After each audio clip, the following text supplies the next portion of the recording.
सुप्रभात। आज हम कक्षा 6 के कृषिकाः कर्मवीराः नामक 10वें पाठ है 10वें पाठ का अध्ययन करेंगे। कृषिकाः का अर्थ है किसान महिला, कर्मवीराः कर्मशील, कर्मशील किसान महिला का वर्णन इन श्लोकों में किया गया है। तो आइए हम श्लोकों का अर्थ और भावार्थ समझते हैं। प्रथम श्लोक है सूर्यस्तप्तु मेघाः वा वर्षन्तु विपुलं जलम कृषिको नित्यं शीतकाले अपि कर्मठो। इस श्लोक में किसान के जीवन में आने वाले बाधाओं का वर्णन किया गया है। किसान अनेक प्रकार के कष्टों को सहन करके भी हमेशा कर्मशील ही बना रहता है। तो सूर्यस्तप्तु, सूर्य, तप्तु तपे, मेघाः मेघ, वा का अर्थ होगा अथवा, वर्षन्तु वर्षा करे, विपुलम जलम अत्यधिक, विपुल का अर्थ होता है अत्यधिक, जलम यानी जल की। चाहे सूर्य अत्यधिक ताप से युक्त होकर तपे और मेघ अत्यधिक जल से भरकर वर्षा करे। लेकिन कृषिका किसान महिला और कृषिको किसान और किसान की पत्नी दोनों नित्यम हमेशा ही निरंतर, शीतकाले अपि शीत ऋतु में भी, सर्दी में भी, कर्मठ रहते हैं अर्थात कर्मशील रहते हैं, अपने कर्म में सदैव लगे रहते हैं। तो भले ही सूर्य तपे अथवा मेघ अत्यधिक जल से युक्त होकर वर्षा करे, इन सभी परिस्थितियों में भी किसान महिला और किसान दोनों नित्य ही शीत ऋतु में भी सदैव कर्मठ अथवा कर्मशील रहते हैं, अर्थात सदैव कर्म करते रहते हैं। अत्यधिक सर्दी में भी कष्टों को सहन करते हुए अपने कर्म में तत्पर रहते हैं। अगला श्लोक है ग्रीष्मे शरीरम सस्वेदं शीते कंपमयं सदा हलेन च कुदालेन तौ तु क्षेत्राणि कर्षतः। इसमें ग्रीष्म ऋतु में और शीत ऋतु में अलग अलग प्रकार के कष्टों को किसान को सहना पड़ता है, फिर भी किसान सदैव कर्म में ही, अपने काम में ही सदैव लगा रहता है।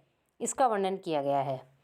तो ग्रीष्म ऋतु में, गर्मी में, शरीर, सस्वेदम, यानी युक्त, स्वेद का अर्थ होता है पसीना, पसीने की बूंदों से युक्त होता है। किसान का जो शरीर है वह ग्रीष्म ऋतु में पसीने की बूंदों से युक्त रहता है, अर्थात निरंतर कर्म करते रहने से, अत्यधिक परिश्रम करते रहने से किसान का शरीर पसीने से तरबतर रहता है। शीत ऋतु में कंपायमान, कांपता रहता है सदा हमेशा। शीत ऋतु में किसान का शरीर सदैव कंपमय अर्थात कांपता रहता है। हलेन च कुदालेन, फिर भी हलेन, हल के द्वारा, यहाँ पर तृतीय विभक्ति का एक वचन है, हल के द्वारा, एक वचन होने के कारण द्वारा जुड़ा है, कर्ता ने कर्म को करण से या द्वारा, तो तृतीय विभक्ति का चिन्ह है से या द्वारा, इसलिए हल के साथ यहाँ पर अर्थ जोड़ेंगे द्वारा। हल के द्वारा, च यानी और, कुदालेन, कुदाल के द्वारा, फावड़े के द्वारा, हल और कुदाल से, तऊ वे दोनों, यहाँ पर तऊ प्रयुक्त हुआ है किसान और किसान की पत्नी के लिए, द्विवचन में प्रयुक्त हुआ है। एक वचन हो तो स है, दो हो तो तऊ, वे दोनों अर्थात किसान और किसान की पत्नी दोनों हल और कुदाल से, तू यानी तो, क्षेत्राणि खेत को, कर्षतः खेत को जोतते रहते हैं। तो ग्रीष्म ऋतु में किसान का शरीर सदैव पसीने की बूंदों से युक्त होता है। शीत ऋतु में किसान का शरीर हमेशा कंपायमान रहता है, कांपता रहता है। फिर भी हल और कुदाल के द्वारा वे दोनों हमेशा खेत को जोतते रहते हैं।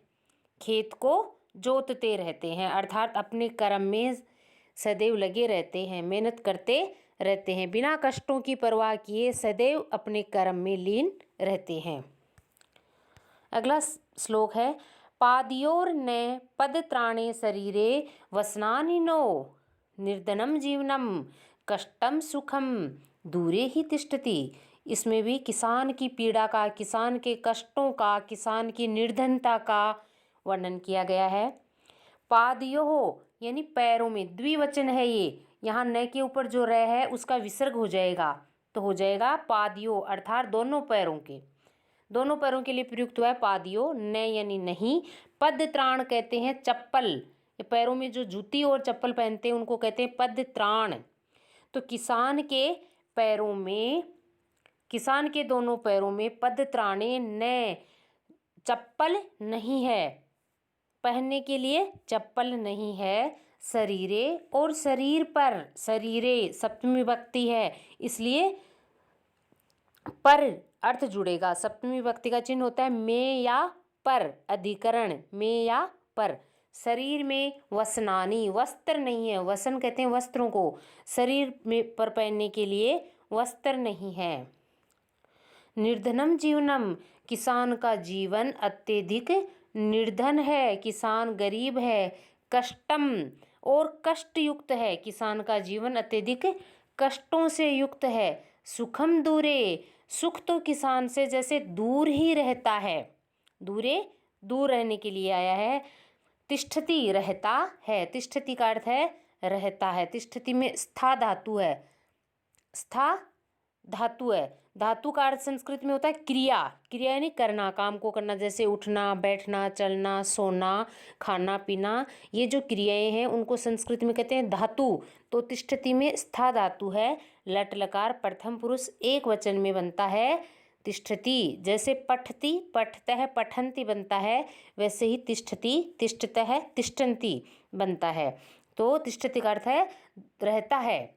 सुख तो किसान के जीवन से दूर ही रहता है। एक साथ इसके अर्थ को समझते हैं। किसान के दोनों पैरों में पदत्राण नहीं है, चप्पल नहीं है और शरीर पर वस्त्र भी नहीं है। किसान का जीवन अत्यधिक निर्धन है, कष्टों से भरा हुआ है और सुख तो किसान से दूर ही रहता है।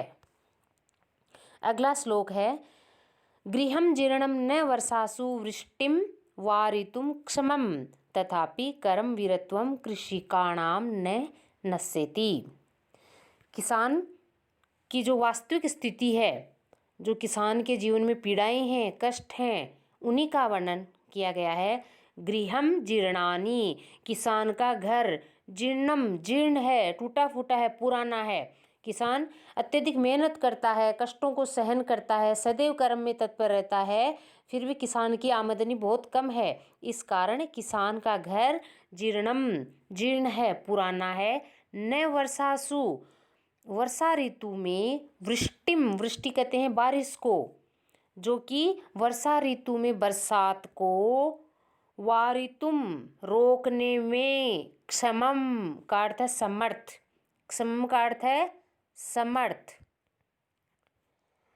वारितुम का अर्थ है रोकने के लिए। तुमुन प्रत्यय है यहाँ पर, तुमुन में तुम शेष रहता है, जो शेष रहता है वही जुड़ता है, इसलिए तुम दिखाई दे रहा है, रोकने के लिए समर्थ नहीं है। वर्षा ऋतु में जो बरसात होती है उसको उनका घर रोकने में समर्थ नहीं है, क्योंकि अत्यधिक पुराना हो गया है, उनकी छत से शायद पानी टपकता है। तथापि फिर भी कर्मवीरत्वम, कर्मवीरता कृषिकाणाम, किसान की न नश्यति, नष्ट नहीं होती है। फिर भी किसान की कर्मवीरता नष्ट नहीं होती है। ये सभी कष्ट भी किसान की, तथापि का अर्थ होता है फिर भी, कर्मवीरत्वम का अर्थ है कर्मवीरता। कृषकाणाम किसान की, न यानी नहीं, नश्यति यानी नष्ट होती है। ये सभी परिस्थितियाँ, ये सभी कष्ट भी किसान की कर्मवीरता को नष्ट नहीं कर सकती हैं। अर्थात इन सभी बाधाओं से, इन विपरीत परिस्थितियों से किसान डरता नहीं है, बल्कि डटकर सामना करता है और सदैव कर्म में तत्पर रहता है। तो किसान का घर अत्यधिक पुराना है। वर्षा ऋतु में बरसात को रोकने में समर्थ नहीं है। किसान का घर अत्यधिक पुराना है और पुराना होने के कारण वर्षा ऋतु में वह बरसात को रोकने में समर्थ नहीं है। फिर भी ये सभी परिस्थितियाँ, ये सभी कष्ट किसान की कर्मवीरता को नष्ट नहीं कर सकते हैं। अर्थात किसान सदैव अपने कर्म में लीन रहता है, कर्म में तत्पर रहता है, हमेशा मेहनत करते रहता है। धन्यवाद।